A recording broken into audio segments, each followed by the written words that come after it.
Did you know that the Shelby Cobra almost didn't happen? In the early 1960s, the American car scene was at a tipping point.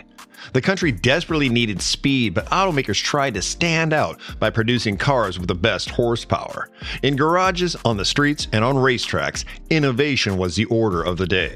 However, in the midst of this automotive ambition, the Shelby Cobra could have been just another concept on the drawing board.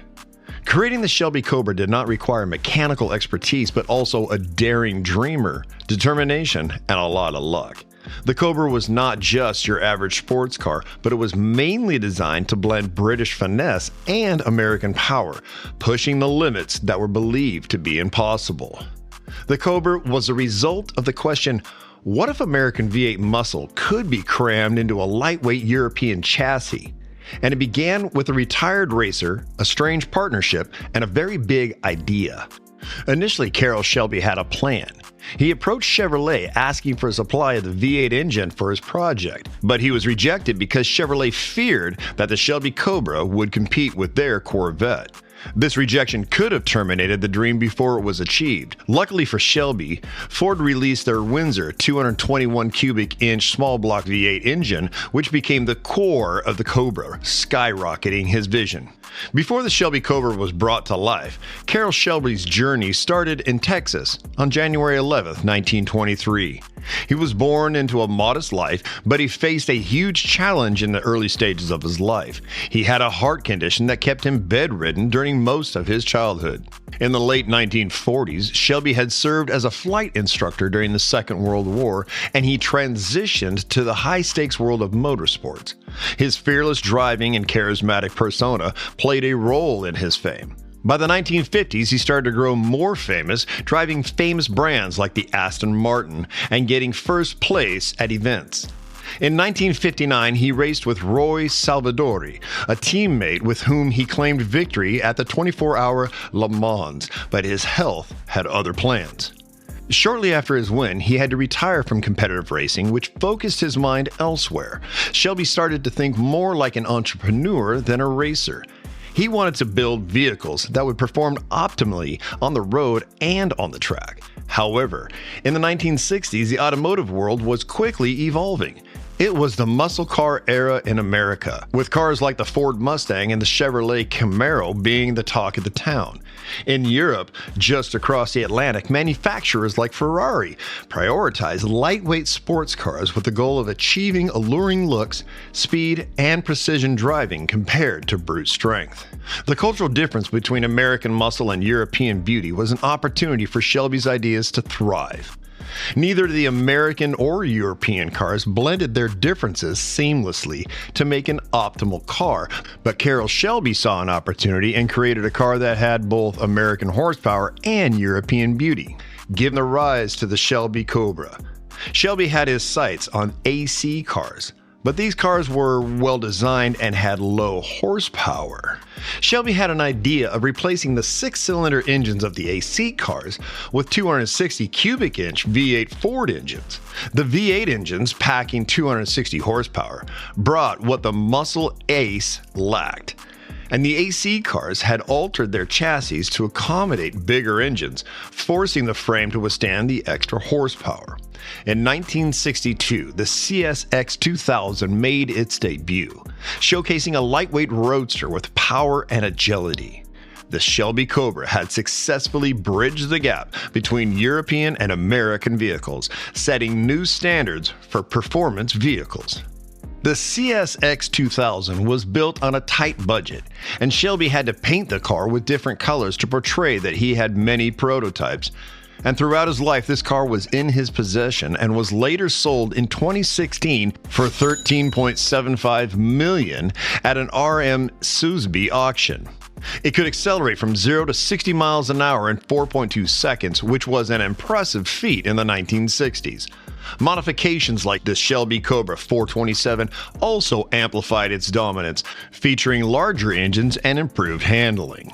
This made Carroll Shelby a legend. But the path to achieving this mechanical wonder came with obstacles. Shelby faced challenges of securing funding and even technical challenges. At the initial stage of the project, he financed it through investments from his friends and his personal savings while he pitched the Cobra as the future of racing. His partnership with Ford for the V8 engine was a turning point, but it came with the pressure of delivering a car worthy of such backing. Adapting the AC Ace chassis to accommodate the V8 engine was a painstaking task. The team had to make modifications to the frame, braking system, and suspension just to ensure precision, not just horsepower. In the mid-1960s, the Cobra made a crowning achievement after defeating Ferrari at the FIA World Sports Car Championships. For the first time, an American car had beaten a Ferrari. Before then, Ferrari had dominated the racing scene with machines that seemed unbeatable, but Carroll saw this win as an opportunity to elevate the Cobra. During the 1964 12 Hours of Sebring, the world experienced one of the most thrilling moments in the Cobra's racing history. As the race began, the Cobra faced multiple setbacks. First of all, early mechanical issues posed a threat, but the pit crew worked tirelessly to keep the car in shape.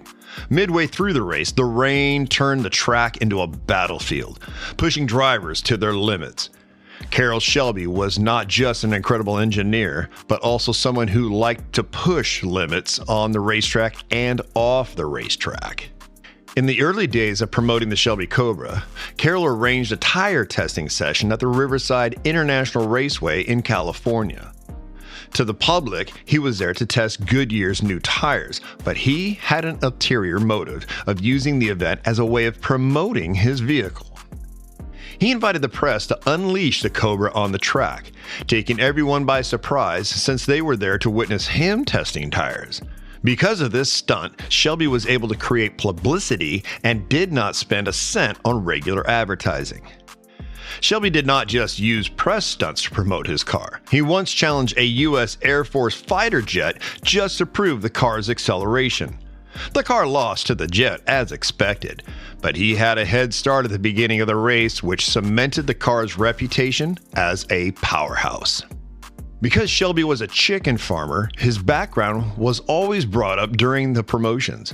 When promoting the car, he would call himself just a chicken farmer with a fast car, laying emphasis on the speed. Shelby was notorious for his belief in simple, direct solutions. One such example was his response to skeptics questioning the Cobra's ability to hit 200 miles an hour. Shelby did not waste time arguing. He took the car out himself to prove the point, running it at blistering speeds and effectively silencing the doubters. On another occasion, when faced with the problematic component, Shelby said to have joked about solving the issue with a sledgehammer, an approach that captured his straightforward, no-nonsense attitude towards innovation and problem-solving. Shelby's showmanship extended to his business dealings too. To convince skeptical dealers to stock the Cobra, he famously handed them the keys and telling them to take it for a spin. Inevitably, they would return grinning ear to ear, eager to sign on. Shelby knew that once someone experienced the Cobra firsthand, its roaring engine and unparalleled performance would do the talking. Today, the Shelby Cobra is not just remembered for its engineering, brilliance, or racing triumphs.